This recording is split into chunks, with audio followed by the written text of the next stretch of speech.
વર્ષ 2016માં જે ઘટનાના પડઘા સમગ્ર દેશમાં પડ્યા હતા, આ ઘટનાના વિરોધમાં ગુજરાતમાં અનેક લોકો રસ્તા ઉપર ઉતર્યા હતા અને તે કેસમાં આજે 8 વર્ષ પછી ગીર સોમનાથની સ્પેશિયલ કોર્ટે મહત્વનો ચુકાદો આપ્યો છે। ઉના દલિત કાંડમાં કોર્ટે શું ચુકાદો આપ્યો છે તેની વાત કરીશું આ વિડીયોમાં। વૈષ્ણવજન તો તેને કહીએ જે પીડ પરાઈ જાનાને રે। નમસ્કાર, નવજીવન ન્યૂઝમાં આપનું સ્વાગત છે। હું છું જયંત દાફડા। વર્ષ 2016માં સમગ્ર દેશને હચમચાવી દેનાર ઉના દલિત અત્યાચાર કેસમાં આજે ગીર સોમનાથની સ્પેશિયલ કોર્ટે મહત્વનો ચુકાદો આપ્યો છે।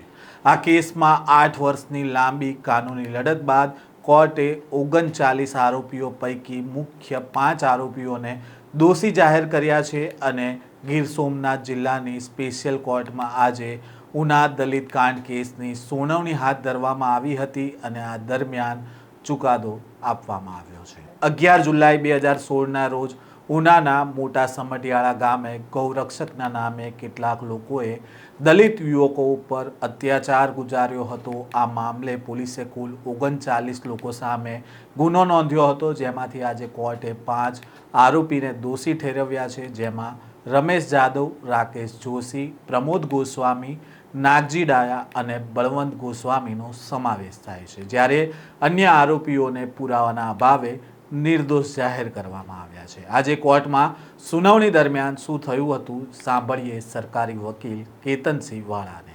ઉના વિસ્તારના વિભાગમાં ઉના પોલીસના તાબા તળે આવતા સમઢિયાળા ગામે જે તે વખતે એક બનાવ બનેલો, જે સંબંધે ઉના પોલીસમાં ફરિયાદ નોંધાયેલ તેની તપાસ CID ક્રાઇમને સોંપવામાં આવેલી।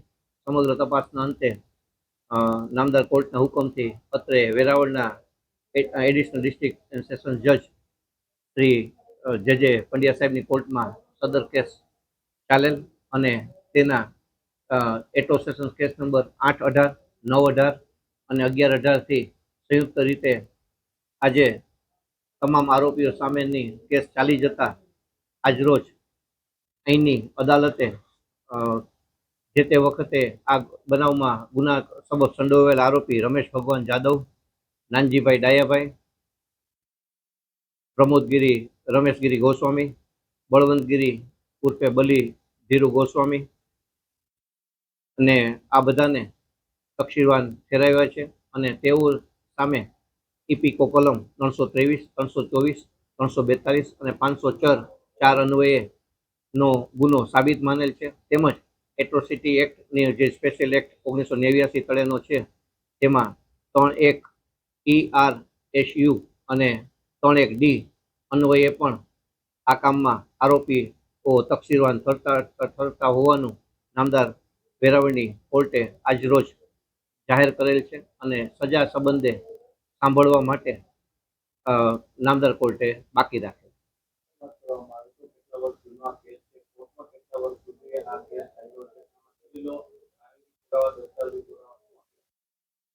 આ કેસ ખૂબ જ ચકચારી થતા જે તે વખતે ગુજરાત સરકાર દ્વારા સ્પેશિયલ પબ્લિક પ્રોસિક્યુટરની નિમણૂક કરાયેલી। 260 જેટલા સાહેદો અને પોલીસ અધિકારીઓ, મેડિકલ અધિકારીઓ આ બધા તપાસના કામે સાહેદ તરીકે તપાસેલ। સદર કામમાં ત્યારબાદ ચાલુ કામે અમોને આ કેસની જવાબદારી ગુજરાત સરકાર દ્વારા અમો ઉપર ભરોસો રાખી સોંપાયેલી અને ગઈકાલે પણ માનનીય ગૃહમંત્રી શ્રી હર્ષભાઈ સંઘવીએ આ કેસ સંબંધે પૃચ્છા કરી અને તેનું સ્ટેટસ પણ જાણેલું। આમ સરકારે સુચારુ પ્રયાસ કરી અને આ કેસ ચાલે તે માટે તમામ કામગીરી અમારા હસ્તક કરાવી અને આજરોજ નામદાર વેરાવળની કોર્ટે આ કામમાં ચુકાદો સંભળાવેલ છે।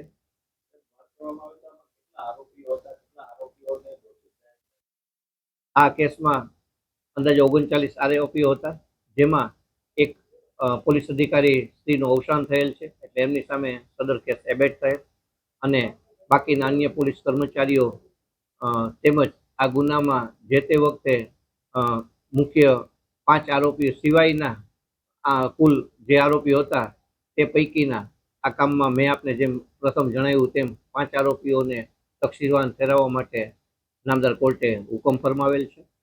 આ કેસ ઝડપથી ચાલે એના માટે સુપ્રીમ કોર્ટ અને CID ક્રાઇમ દ્વારા પણ મોનિટરિંગ કરાતું.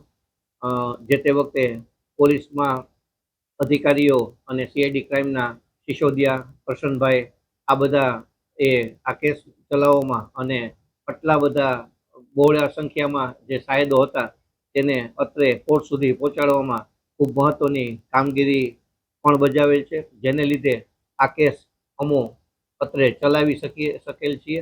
અને આ કેસમાં 11 જુલાઈ 2016ના રોજ ગૌરક્ષકના નામે જે રીતે દલિત યુવકોને જાહેરમાં ઢોર માર મારવામાં આવ્યો હતો તે વિડીયો આખા જગતે જોયો હતો અને આ કેસમાં CID ક્રાઇમ દ્વારા ચાર્જશીટ રજૂ કરવામાં આવી હતી અને લાંબા સમયથી સાક્ષીઓની જુબાનીઓ ચાલી રહી હતી અને આજે 10 વર્ષ જૂના ઉનાના ચકચારી કેસમાં કોર્ટે મહત્વનો ચુકાદો આપ્યો છે અને 39 પૈકી 5 આરોપીઓને દોષી જાહેર કર્યા છે અને સજાની અવધિ અંગે અંતિમ નિર્ણય આવતીકાલે 17 માર્ચે જાહેર કરવામાં આવશે અને આવતીકાલે વકીલોની દલીલ બાદ કોર્ટ સજાની જાહેરાત કરશે. આ પ્રકારના સમાચાર અહેવાલ સાથે ફરી મળીશું. નવજીવન ન્યૂઝ સાથે જોડાયેલા રહેજો.